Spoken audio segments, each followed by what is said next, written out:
Yeah, what's up, kings and queens? We're back again. And as usual, about this time, we go to the Mayweather trial just to see what sense can we make out of it. But since the court is not sitting, what we're going to do is just reveal.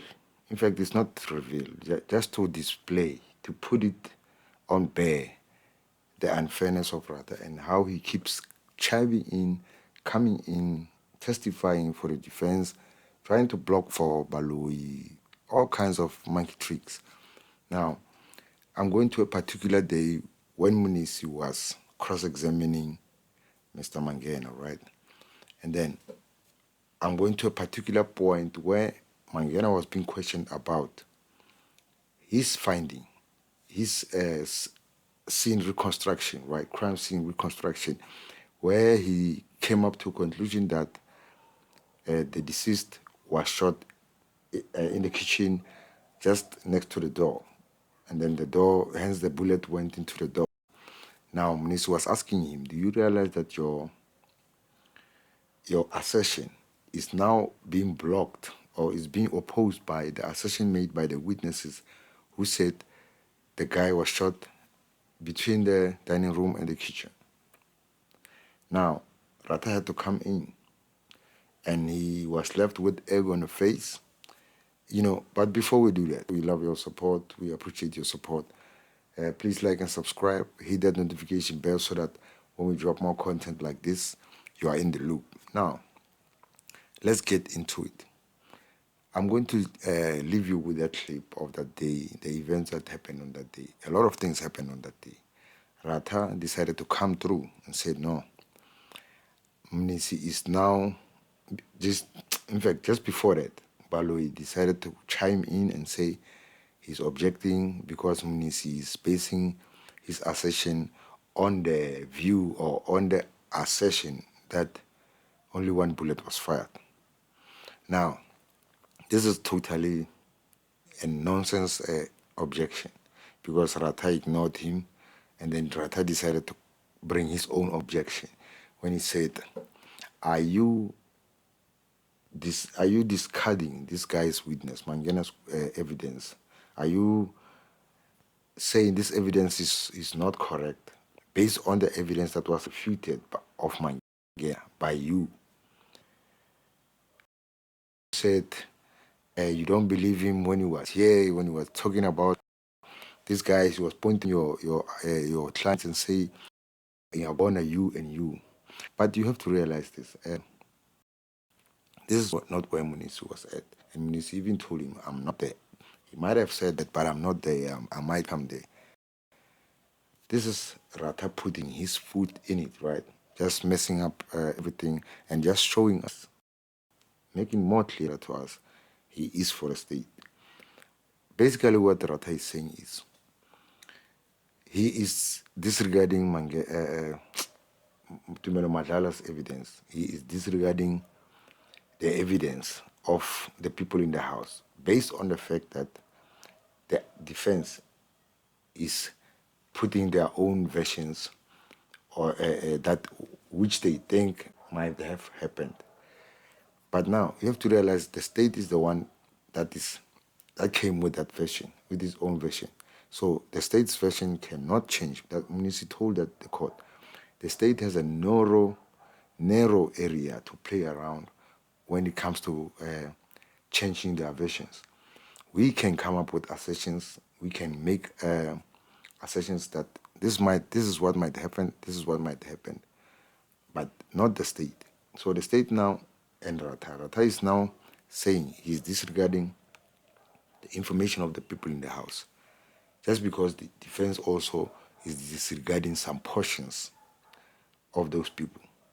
Now, if the state is disregarding and Ratha is disregarding the versions of those people, now whose information are they relying upon?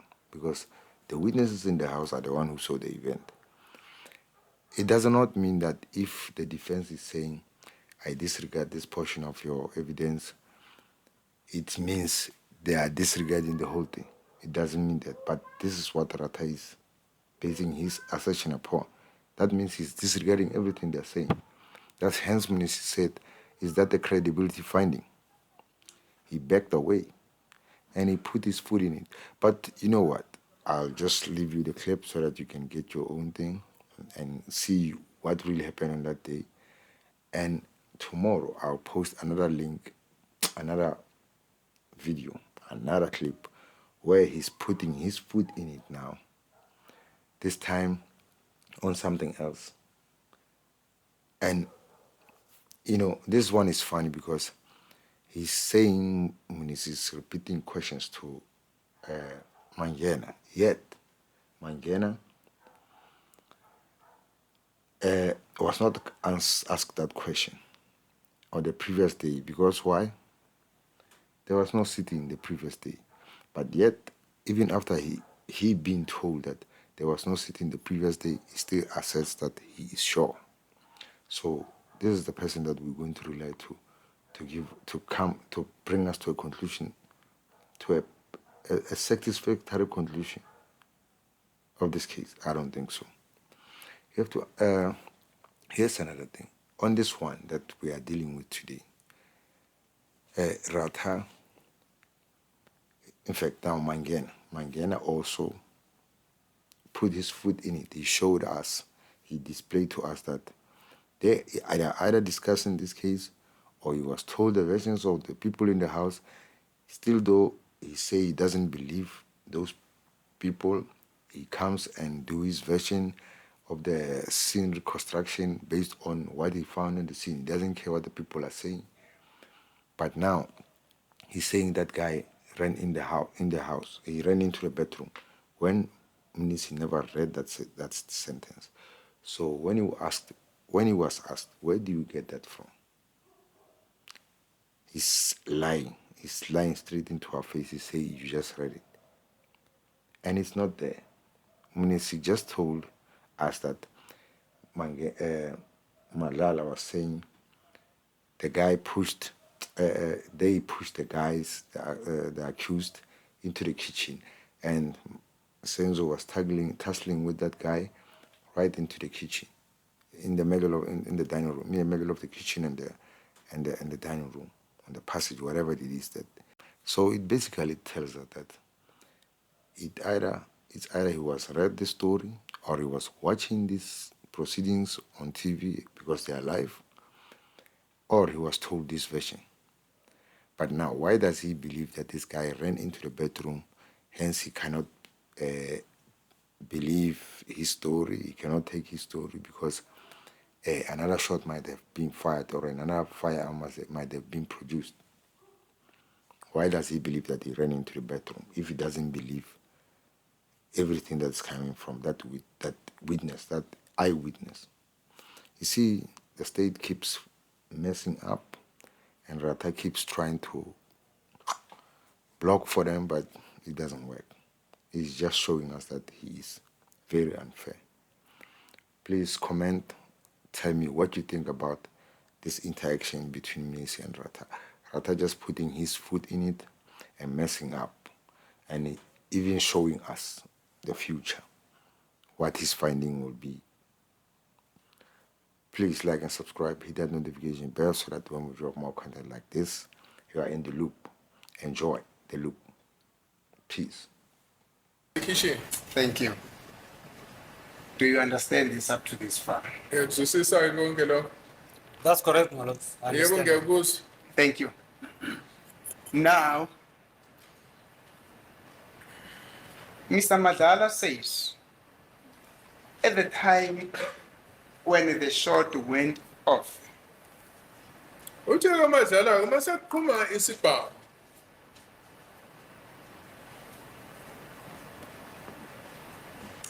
the deceased was actually pinning the second suspect. The guy did not have a firearm against the door. He was holding one of his hands up against the door. Ufike ngaleso sikhathi wayecindezele omunye walaba emcindezelele ngasemnyango esinye sezandla sakhe sile phezulu emnyango. Do you understand it up to that far? Uyazwisisa kufika lapho? That's correct, my lord. Thank you. Yebo. Now, to a larger extent that is confirmed by by Mrs. Zandi Lekumalo, who said that Lokho ke kuyafakazela uSandi Khulumalo owathi the people in the house accosted the two intruders and they pushed them towards the kitchen door. abantu abalapha ngaphakathi endlini babamba labahlaseli ababili babaphushela ngasemnyango wasekitchen. And actually, Mr. Madlala is very specific here. He says the Ubaba Madlala lana uyabeka ngokucacile uma ethi second suspect was actually pinned against the kitchen door by the deceased. manje ke uthi lana lo wesibili umsola wayecindezelwe ngasemnyango wasekitchen ecindezelwa umufi When the shot went off. uma kuzoqhuma isibhamu. Now, you are saying, and just before I come to that, he's very specific again when he was asked by the state as to Yacaca futhi mesezobuzwa umshushisi the position, the position of the deceased and the second suspect. I mean, when he was asked to, with precision, give the positions where the second suspect and the deceased were when the shot went off, and he said the deceased was in the greater portion of the kitchen, and the second suspect was on the door as he was pinned by the deceased. manje ke mesebuzwa ke lana ukuthi achaze ngokucacile ukuthi babe laphi ke laba solo babili uthi lo munye wayengaphakathi ngasekitchen lo munye wayecindezelwe ngasemnyango wasekitchen. Now that is very clear. I'm saying now that is very clear. manje ke sekucacile lo It can be interpreted in a different way. ayikho enye indlela ongadoliwa ngayo. In your conclusion, you are saying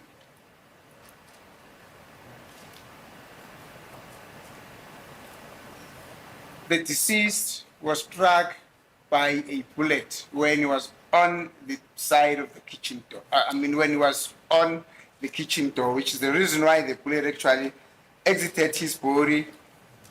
It hit the kitchen door and it ricocheted and it went on to fall on the carpet. wena uthi uma ufike waye ngasemnyango wasekitchen ngesikhathi ezoshaya inhlamvu eyadlula kuyena yashaya umnyango wasekitchen yase ibuya ke ingena ngaphakathi.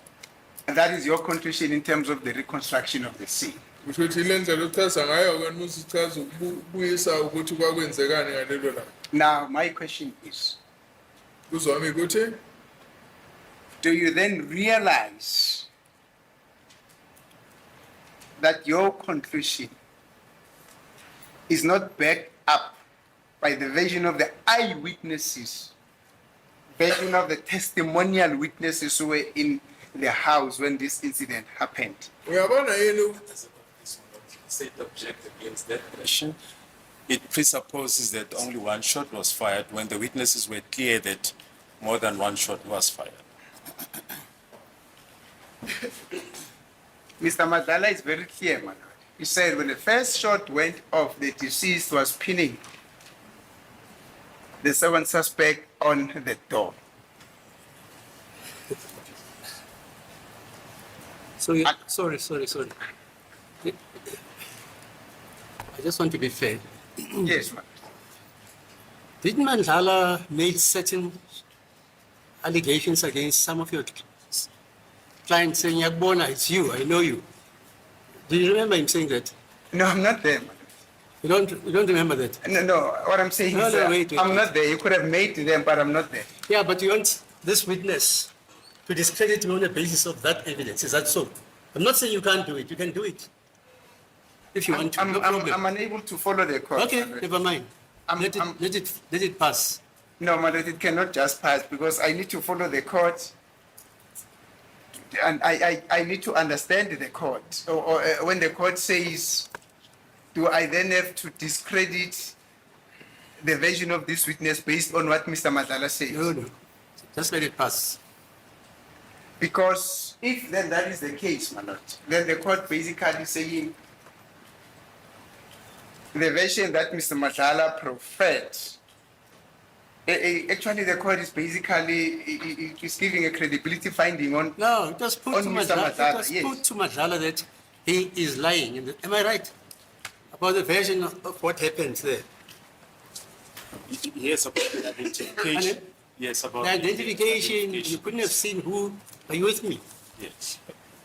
As long as you have that background, fine, no problem. Yes. Yes, my lord, but I also need to get it very clear that if the court says, do I then proceed to discredit this witness based on the version of Mr. Madlala?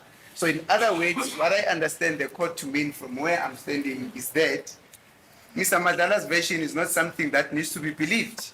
I never That's a said credibility finding. that. I never said that. I say the evidence Yes, is. yes, It was put by the defense itself. yes. Now, I am saying this witness, he wasn't there, obviously. Yes, And you are saying this is the evidence which contradicts him. I say, fine, you can do it. But it's not like here we're dealing with evidence which has not been discredited or discredited.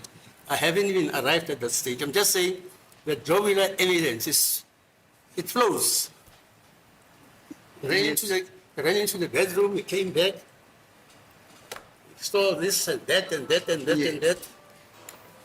This witness is being discredited on the basis of that. Is that what I want to know? Not that you can't do it, if you think. my lord, I've read an extract from the records. Okay, fine. I've read an extract from the records. Mr. Mnisi, you can continue. Yes, Madam, I'm continuing. Yeah, please. I've read an extract from the records, and I've referred this court to the testimony of Mr. Madlala, whose evidence was led by the state. Yes, yes. Yes. Okay. So now I am saying Yes.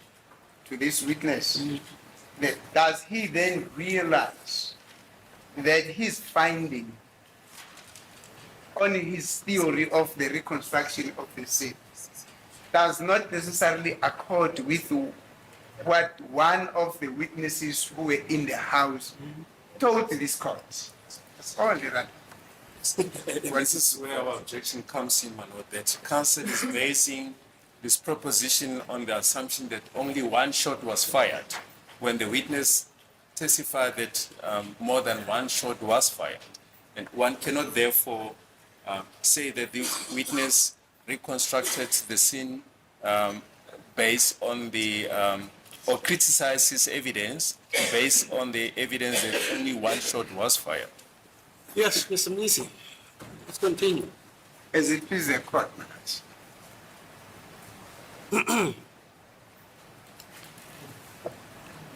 I'm not so sure whether I need to respond or to continue. No, do whatever you want to think that you want to do. I'm going to request for a direction from the court. No, I'm not going to. You can continue because Thank you, madam. Mr. Baloyi says you're basing the assertion on the assumption that only one shot was fired. When Mr. Baloyi says, we all know and heard that more than one shot was fired. As it please the court. Now, I think the state has got a challenge here because the state has a duty to prove its case beyond a reasonable doubt. Yes. Yes. I'm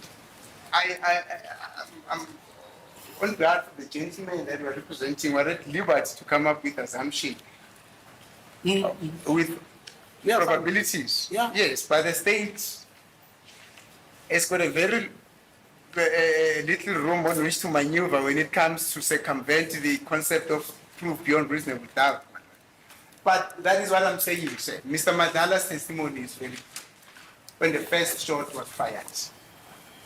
Now, look, if we look at the incident, from where the incident started, suspects came with a firearm. one produced the firearm. Then there was a struggle all over in the kitchen. Yes. During the struggle, one shot is fired, and there's a break between the first shot and the second shot, whereby Tumelo managed to move away from the kitchen to the bedroom. Within that period, anything could have transpired. The deceased could have changed position. The position will not remain the same as when Tumelo was there. But when the shot was fired, the deceased body, the back, was facing the door, and the front part was facing inside the house. The firearm was in contact with the deceased chest, in a loose contact where the gases that come from the muzzle of the firearm bend the t-shirt and the vest and the skin around the entrance wound. It exited at the back in a downward trajectory, hit the door, and ended up there on the cabinet where it was found. Ngokufakazi obukhona ke la enkantolo ukuthi kuthiwa ngalesi sikhathi ke uqhuma inhlanzi yokuqala wabaleka uMadlala wabaleka and kube nesikhashana phakathi kokuqhuma kwesibhamu okokuqala nokuqhuma kwesibhamu okwesibili.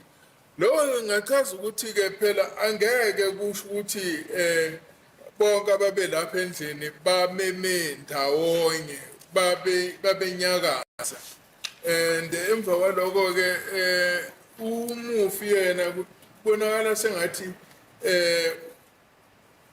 umhlane wakhe wawungasemnyango kodwa yena ebheke ngaphakathi endlini, and kuyabonakala ukuthi inhlamvu yangena ngaphambili yayophuma ngemuva kodwa iqonde phansi. Thank you. Now that is very interesting, Chief.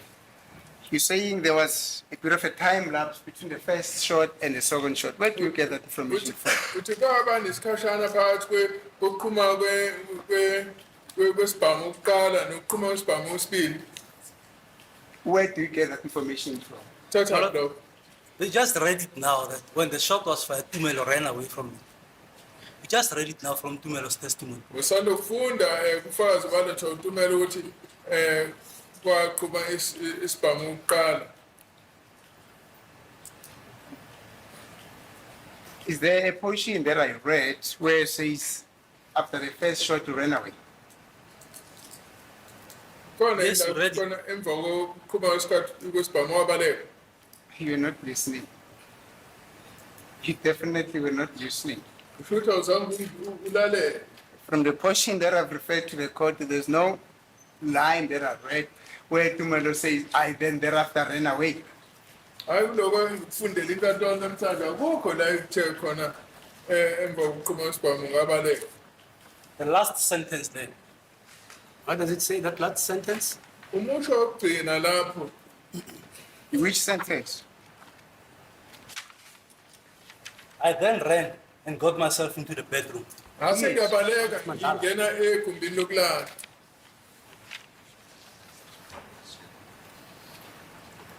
It's Madlala, no? Yes. Yeah, maybe just made a mistake about the name. But somebody did run and get into the bedroom. Excuse me, my lord.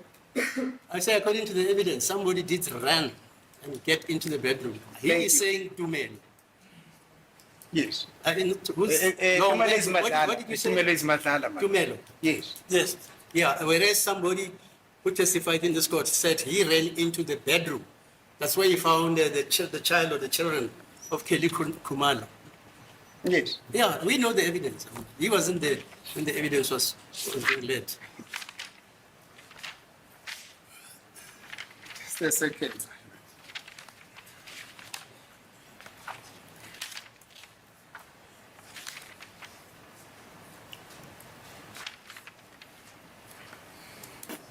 Yes, that's Mr. Madlala who says, I ran and got myself into the bedroom. Ya uMadlala uthi yena ngabaleka ngayongena egumbini lokulala. Said, did you interview the people who were in the house Manje ke wena wakhuluma yini nalabantu ababekhona lapha endlini? with an endeavor to try and reconstruct the scene to find out what exactly happened? Ukuthi uzama ukuthi ubuyise ukuthi kwakwenzekani lapho endlini. My lord, when some of them were interviewed, I was there, but it was after I compiled my report, and it was, I think, a year or so after the incident. Akhulunywa nabanye babo ngangikhona kodwa usemva mhlambe konyaka sengiqedile ukubhala umbiko wami.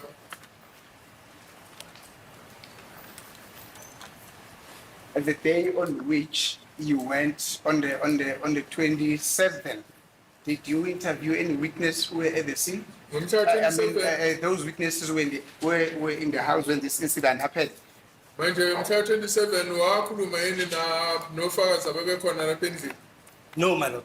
Cha ngizange. Why not? Indaba. My lord, I did the reconstruction and I checked the house. I wanted to see the body first before I can do your reconstruction. I've only examined the house, and after examining the house, the next day I attended the post-mortem. And from there, I reconstructed the incident based on the physical evidence that I had. I didn't take anybody's statement or version of the incident. I only based on evidence that I had from the crime scene. Mina ngasebenzisa lufazi engakubona lapha endaweni yesigameko. Ngaqala ngaya endlini ngafika ngabuka, and then from kusuka lapho ngasuka ngaya bheke i-postmortem. So ngasebenzisa lokho engakubona ngaleso sikhathi. So I was interviewing witnesses who were physically at the scene, who were there with their naked eyes, who saw this thing happening. Was it not an imperative thing to do to enable you to reconstruct the scene? Manje ukuthi ukhulumisane nombuzo laba ababekhona lapha endlini yesigameko ofakazi. Kwangafanele yini ukuthi ukwenze lokho ukuze ukwazi ukubuyisa isithombe sokuthi kwakwenzekeni ngalelo langa? No, my lord, I prefer the physical evidence on the crime scene. Because witness can tell you something different. Cha mina ngifuna nje ukubona nje izinto ezibonakalayo lapha endaweni yesigameko ngoba ngeze ukuthi ofakazi bakutshele into ehlukile. As it pleases the court, I see the court is smiling. I'm not sure whether the court is smiling because it's already lunchtime, it's smiling for something else. But Now, he's nonetheless, smiling at his evidence. or he's smiling at this witness's evidence. He says he prefers concrete evidence. So I'm thinking about you quoting science.